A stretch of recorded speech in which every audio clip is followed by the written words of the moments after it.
already enjoyed lecture this morning. They actually illustrate the topic of this talk. So what I did in preparing this talk was to take a look at state of affairs a few years ago.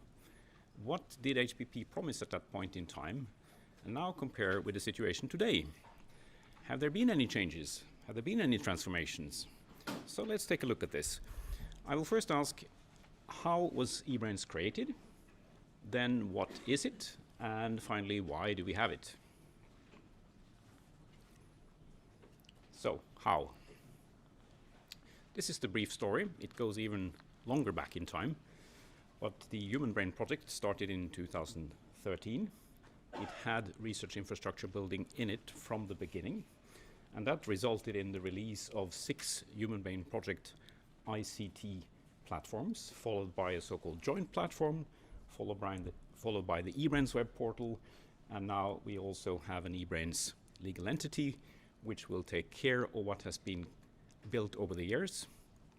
And also we are forming national nodes to take care of it across Europe with a central hub in Brussels. Just a brief reminder, what did we have in these ICT platforms released in 2016? It does resemble quite a bit of what we have today, but it looked a little bit differently, divided into what we call neuroinformatics, brain simulation, medical informatics, high performance, analytics and computing, neuromorphic computing, and neurorobotics. That's the way it looked. It was embedded in HPP website. There wasn't any separate, well, there were separate websites, of course, or entry points, but there were no really overarching infrastructure. But many of the elements were there already. Then we moved towards a joint platform. What was that? The concept was to unify and coordinate these individual platforms that had been developed in the HPP into one cloud-based superstructure. So that would be much more convenient to use. Also, and that's the major change, to go from being a bit more internal, developing it for the HPP and HPP users, to go externally. This was a key change. Basically, make it available to everyone. Researchers, industrial engineers, developers, students, and so on. Taking a starting point in the application to technology and also to some extent into the field of medicine. And the key point was then to allow developers and users to join projects at all levels. That was the joint platform concept. So for that reason, these 6 different ICT platforms had to start to look at something in common, and they had to start to connect to each other. That led, of course, then to the next level, which is the EBRAINS research infrastructure, giving this a name and having a web portal for it. So the EBRAINS itself as an organization was established the same year as the portal was released, and the central hub in Brussels started with people from 2020, before moving into the European roadmap for research infrastructures in 2021, which was a great achievement, and now working on establishing also nodes to maintain this in the future, so continuing after HPP. So then what is it? What is the brief definition? I tend to think this one is suitable. It is a distributed digital infrastructure for brain and brain-inspired research, delivering open state-of-the-art research infrastructure that fosters collaborative brain science. The collaboration aspect is really important to emphasize. Providing tools and services that will assist scientists in their research, in collecting, analyzing, sharing, integrating brain data, and performing modeling and simulation of brain function. So this ended up then in the web portal. The way it is organized here at this point looks a little bit different from these original ICT platforms. And this web portal, the intention with it is that it should be speaking to anyone outside of HPP. It has nothing to do with an internal audience. It's for the general users. We're also rebuilding the portal, so later this year it will have completely different navigation and less of a top-down structure, more easy to find your way more directly to where you want to go. At this point, you can go on the EBRAINS.eu portal and choose services, use the hamburger menu upper right to navigate and so on. A lot of what's in there is openly directly available. You don't need to do anything, just go there. Some is access control, requiring an EBRAINS account. There's now more than 5,000 EBRAINS account holders around the world, and it's growing rapidly. You can get that automatically if you use an institutional email, and also through other mechanisms. And then there are some services where you have to apply for resources, for example, more advanced computing or HPC resources, but they're also prepared and upfront and shown directly in the web portal for anyone to apply. So here's the picture we have with the current organization, and we'll sort of walk around the clock here and look at the differences, the changes that took place in these areas over the last few years. So what I've done here is to take out text from 7-year-old documents, planning ahead. The intention was the following. At that time, these things didn't exist. It wasn't there, at least not at that level. The question is, do we have it now? If that is the case, there's evidence of transformation. We said at that time, or those who wrote this at that time said that HBP would launch strategic data repositories, create a major public data resource that will strengthen Europe's position as a leader in international neuroscience research, integrate key data sets from both HBP and many other sources, curate KT's data sets, and use ontologies together with atlases and modeling. And this actually captures where we are, because we now have a knowledge graph, which is an elegant technology to organize information, metadata. We have ontologies that takes care of this, and building and expanding the ontology system. And this is searchable. It is growing in terms of content. So this change has happened. The last point is also quite interesting. It says we'll integrate Allen Institute datasets. This is, of course, a very large resource containing various types of data with what was constructed from us and from others. And this is in the process, it's in the makings, it's happening to some extent, and will be an increasing activity over the coming months and year.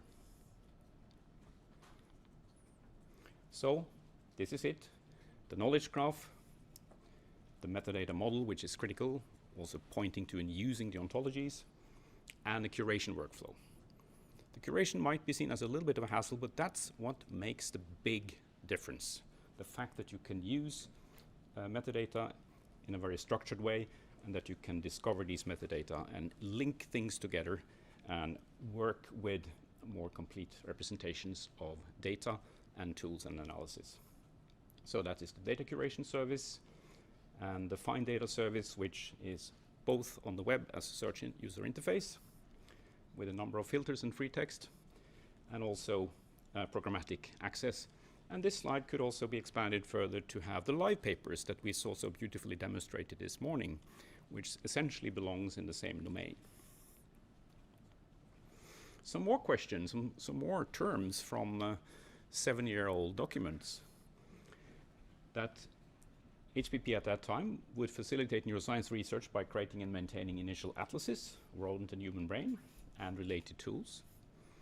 We'll make the atlases and tools available to researchers across the world. And these 2 points reflects exactly what happened with regard to the human brain atlas, which is now a major resource on the web, and also the expansions of the rat brain atlas, which has been developed entirely in HPP, and which is now released in a complete form, taken up both commercially and by many services, and of course embedded into EBRAINS, and a number of tools surrounding this. It was mentioned deliver tools and protocols for cloud-based image analysis, and there are actually a number of such tools. At this point, not all of them cloud-based, but that's happening over the coming months and year. But a number of workflows, which really speaks to analysis of data in an atlas context. That's already happening, including then data mining, extraction of key modeling parameters of the whole brain. So in order to check whether this actually has happened, one can then go to the atlases services and look at the human atlas, rat brain atlas, mouse brain atlas, the tools for integration of data in Atlas Space that we now have, which are the most very comprehensive collection, and also the tools for analysis of data in Atlas Space, which are going to online level at this point in time. More quotes from 7 years back. That HPP would make it possible for the first time for many academic researchers to use reconstructions and simulations of the brain in their research and provide initial tools for extracting key modeling parameters of the whole brain. These two clearly have been fulfilled. There is now really a very large collection of simulation tools available at multiple levels of simulation, and also tools speaking to the second bullet point.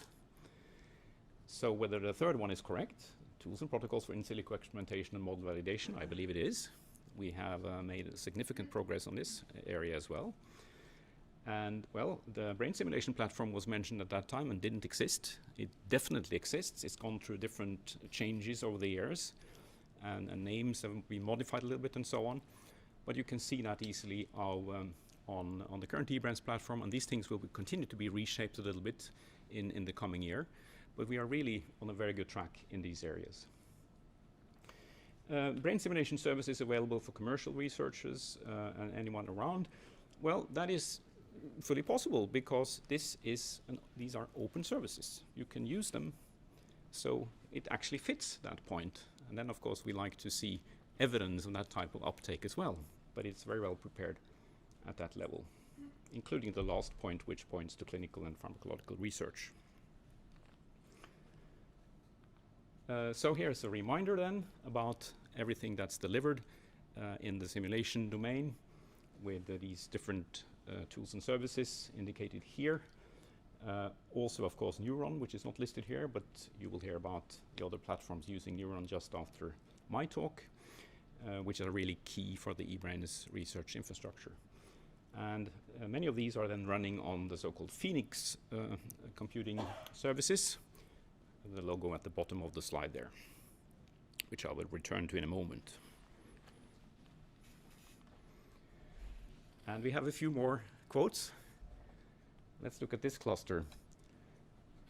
HPP would offer industry researchers and technology developers the possibility to experiment with and test applications based on state-of-the-art neuromorphic devices and systems. Well, that is definitely the case, and not only has it really been expanded over these years, but it is really made available. So you can go on the EBRAINS web portal, you find your way to the neuromorphic and find out how you can connect if you are also if you are an outsider, and you can get this type of access. Will enable the HPP to offer researchers the opportunity to experiment with state-of-the-art neurorobotic setups, including exploring causal relationships between multi-level structure of the brain, cognition, and behavior. Well, the NRP, the neurobotics platform, is really there. I personally see it as kind of an extension of the simulation with its beautiful way of creating a virtual environment and embodiment in the simulation context. Will make it possible for the first time for researchers to design and perform behavioral and cognitive experiments using virtual robots. And yes, it's for others to decide how far we are on that track, but it looks quite promising from my point of view, and clearly a point to report on as we move forwards. The last point is undoubtedly absolutely the case. At that time, this wasn't possible. At this point in time, yes, indeed, researchers can share their computational and robotics models with others. And there is a new kind of team science. So at that level, I believe we could say there is a transformation. So here they are, on the brain-inspired technologies, the two neuromorphic computing systems, Spinnaker and brain scales, which are, I would emphasize, available through the platform, and it's explained how one can go in and use them. And of course the same with the neurobotics platform, which is now a very, very mature system established inside the research infrastructure. And a few more, just two more slides of this kind, one here, speaking to the medical domain. will allow extraction of clinically valuable information from large volumes of anonymized patient data, facilitating development of personalized treatments. Yes, we have something in this domain as well, because there is the medical informatics platform. So if you go to medical data analytics on EBRAINS services and look at the medical informatics platform, you will have two experiences. If you are an outsider, you will be a little bit frustrated because you cannot get really to the inside of this so easily. But if you're an insider and one of 30 hospitals in Europe, and that also counts, you're part of this. Then we have an aspect which we heard about actually this morning, which is a new service. And it wasn't even thought about in these 7-year-old quotes. So there was nothing in there at that time. It was introduced later. That is the intracerebral EEG and everything around that, which is a fantastic new invention, which really combines the atlasing efforts, the opportunities to use different types of tools provided by EBRAINS to share data, and it's a platform being built around that, which is an added transformation, definitely a transformation. And then we said that HPP would provide supercomputing and data analytics systems, an operational pan-European high-performance analytics computing platform based on supercomputers, and cloud services for interactive simulation, visualization, analytics. This has precisely happened thanks to the fact that HPP was a driver behind also the establishment of Phoenix. So Phoenix is a separate enterprise. It doesn't only support HPP, but HPP is a key customer, if you like, or key collaborator of Phoenix, and using Phoenix resources at the 5 supercomputing sites that you can see on the slide there. This delivers both, this is where the data are stored, this is where the services are operating from, and where you also can apply for additional computing resources that are not directly available.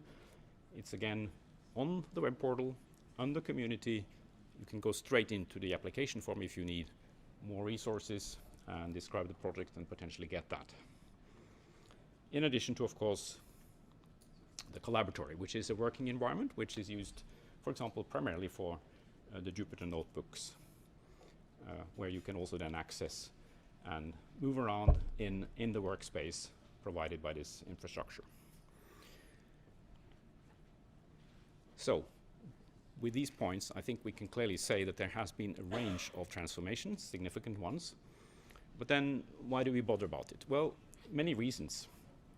If we look at this report from 2020 from European Commission Expert Group, they really summarize everything around research infrastructures in Europe. If you look at the long, long list there, there's one area missing: neuroscience. Now that gap has been filled. And this is really a critical point. We are now part of this, and we need to maintain that position in Europe, also in order to be competitive at many levels. This speaks perhaps to this little summary here. We are in the middle of a revolution in science, with the recent possibility to make large amounts of data widely available in combination with the computing resources. This captures an essence of why we need EBRAINS, why we have it. There's a competitive and changing landscape. There are tools and data are drivers for science. Those who are aware of and having access to high quality analytical tools and data are the most competitive. This is exactly what EBRAINS does, wants to do and does. And there's the open science trend, removing barriers for sharing any kind of output, resources, methods, and so on. This is precisely where we are located, in that open science landscape. Then there is the replicability and reproducibility crisis, which is discussed in many leading journals. And this is a key point as well. Let's just look at it. Reproducibility, meaning arriving at the same findings based on the original data or the tools used. Replicability, arriving at the same finding based on new data. Can you do any of this if you don't have access to the data, or to the tools, or to proper versioning? Actually, you can't. So the only way we can be part of reproducible and replicable research is to have an infrastructure which is really comprehensive, just like we are building for EBRAINS. I think I'll reduce my comments there, but the slide has an overview of key aspects related to this. The data integration aspect is in this regard tremendously important. It is absolutely key. And I'd like to point out that we can all agree that neuroscience is a multi-level field. You need to study information from many levels in order to make anything sensible. We can also agree that while hypothesis-driven research and data-driven research are often seen as a little bit different, of course they play together. Data-driven research results in seeing what kind of hypothesis you can formulate. So this is a circle, and with EBRAINS both can be dealt with. And a small reminder, what will the CV look like in the future? The CV in the future will have your classical publication list, and it will have a list of the various data sets or tools with citable DOIs that have been published, released, for example, through our service, and will be part of any future CV, and in the long run maybe will be just as important as other type of key information when building a career. Thank you very much.